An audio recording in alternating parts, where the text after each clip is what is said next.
Ibara ya 3 inasema Jamhuri ya Muungano ni nchi ya kidemokrasia na ya kijamaa isiyokuwa na dini yenye kufuata mfumo wa vyama vingi vya siasa.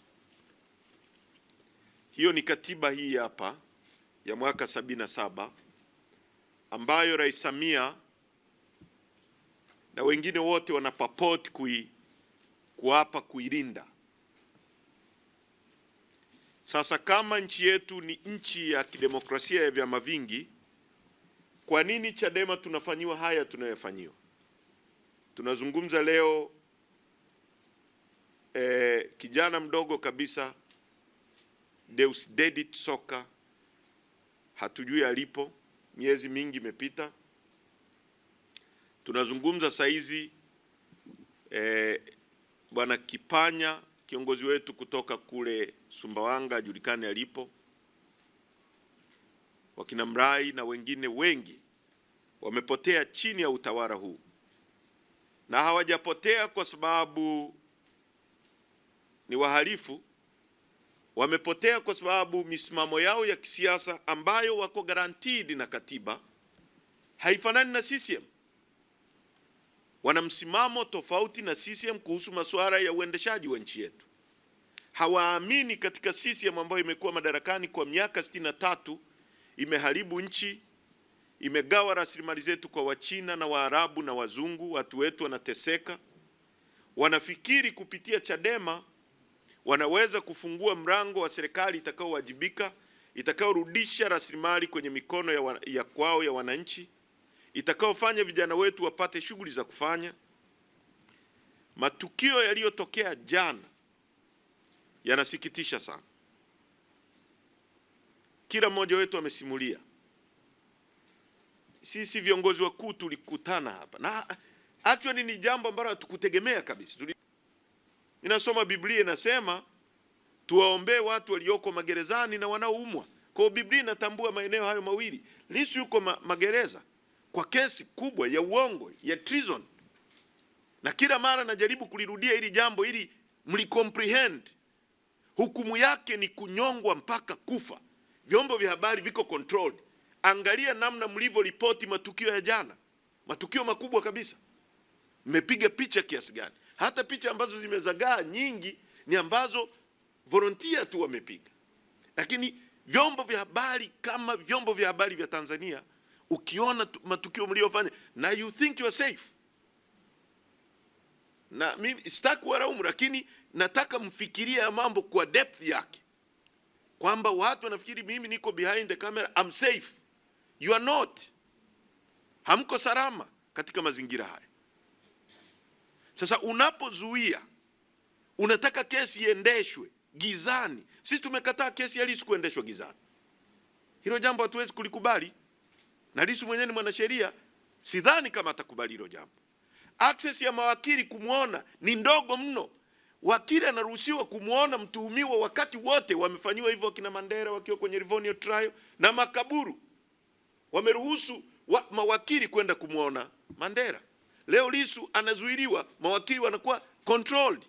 Watu wa Amnesty, wa haki za binadamu wamekuja, hawajaruhusiwa kwenda kumuona Lissu. Kwa ni kesi inataka kufungwa hivi, mara hukumu itoke, Lissu ananyongwa. Sasa matukio yaliyojitokeza jana yote yana culminate kwenye mambo haya tunayoyaona. Sisi tumezuiliwa. Mimi ni makamu mwenyekiti wa chama. Haijawahi kutokea, ni issue ya ajabu kweli kweli. Hata wakina Mandela waliposhtakiwa, viongozi wenzake waliruhusiwa. Livonia trial kulikuwa na speaker nje ya mahakama. Chini ya Makaburu, napozungumza hivi ni chini ya watu waliobagua watu weusi. Watu waliosema ukiwa na ngozi nyeusi wewe sio binadamu. Lakini still waliweza kuruhusu hao watu walioamini sio binadamu waje kusikiliza kesi ya mtu ambaye sio binadamu wenzao. Damu za watu zina madhara makubwa sana. Kwa mtu yoyote, kwa kiongozi yoyote. Usipolipa wewe watalipa watoto wako kwa njia mbalimbali. Mimi nimetoka hapa, tumeondoka hapa saa 1:30 asubuhi. Na makamu gari yake ikiwa mbele, makamu Zanzibar, na walikuwa na naibu na gari yangu ikiwa imefuatana nao. Wao si walipenya vipi pale Surrender Bridge wakavuka. Mimi nikasimamishwa pale Surrender Bridge. Polisi wakaongezeka, wakaniamuru nishuke kwenye gari. Mimi nikamwambia kwa nini nishuke? Utaratibu wa nchi yetu, kama mnani arrest mnaniambia bana Heche uko chini ya ulinzi kwa kosa hili, tunakupeleka sehemu fulani. Lakini wakaongezeka, wakaongeza magari pale baada ya mimi kusema sishuki kwenye gari na hakuna sababu ya kunizuia kwenda ninakoenda. Wakaongeza polisi pale, wakaniambia wataniforce, watanishusha kwa nguvu. Nikamwambia fanyeni. Mwisho wa siku tukajadiliana na wasaidizi wangu, wakaniambia wewe shuka. Kwa sababu waliniambia wananiingiza kituoni Surrender Bridge.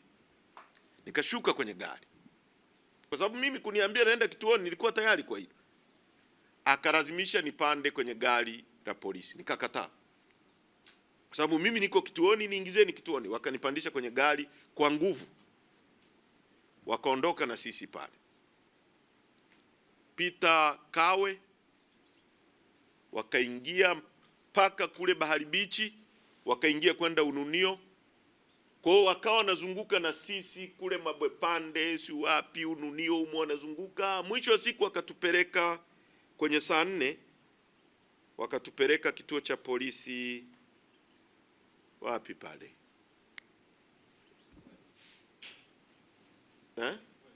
Mbweni, yes. Lakini hatukuingia kituo cha polisi. Wakapaki pale, kuna msikiti kama mita 100 kutoka kituo cha polisi. Kituo cha polisi unakiona, lakini mita 100 wakapaki, kuna mti pale. Tukasimama pale tunauliza hapa tunafanya nini? Asema subiri. Subiri. Hatujanywa chai, hatujafanya nini? Tumekaa pale mpaka kwenye saa 5. Ikaja gari ya polisi, gari nyingine Land Cruiser hizi hadi top ambayo ina rangi ya silver. Wakatuamuru tushuke sasa tuingie kwenye ile gari ya polisi. Kwa sababu tulishazunguka sana pale Ununio, kule baharini kule, si mtawa hali api, si mtawa nani Shairoz Banji, si mtawa nani, si Obama Street. Wanatutembeza tu mle ndani kwenye majumba, tunatokea huku na wananchi walikuwa wanaona muda wote. Tunazunguka, mara tunazunguka barabara hiyo hiyo hata mara 6 mara 7, tunaenda kutokea huko. Tuenda tukapaki pale, ikaja hiyo gari DTX, wakatuambia tushuke tuingie mle. Tukagoma, tukaambia hatuwezi kuingia hapa, tupelekeni kituo cha polisi. Tukashushwa pale kwa nguvu, tukaingizwa kwenye ile gari. Mle kulikuwa na askari wengine wawili. Wamevaa, sijui kama ni askari, wamevaa nguo za kiraia na wana bunduki. Na mmoja amevaa nani kofia kichwani, ana nguo za kiraia. Tulipoingizwa humo, tena gari hili kaondolewa pale. Metembea, tukapita huko Mbweni, tukaja, tukafikishwa hapo Masaki, karibu na Pantaleo pale. Kuna kakituo ka polisi pale. Tukafikiri wanatuingiza mle. Wakarudisha gari, wakaipaki kwa nyuma, na ile gari nyingine piti namba ngapi alikuwemo RCO ambaye alikuja sasa, na ile gari nyingine RCO alijitambulisha kama RCO wa Ilala. Ikaji kapaki mbele yetu, ikablock. Sasa baada ya ile mazingira na muda unaenda, imefika saa 7, wasaidizi wangu wakaanza kupiga kelele. Kwa nini mnatufanyia hapa? Mimi nitakiwa kumeza dawa, niliandikiwa dawa tangu saa 2 nimeomba, nitakiwa kumeza dawa saa 4. Hawajaruhusu niletewe dawa.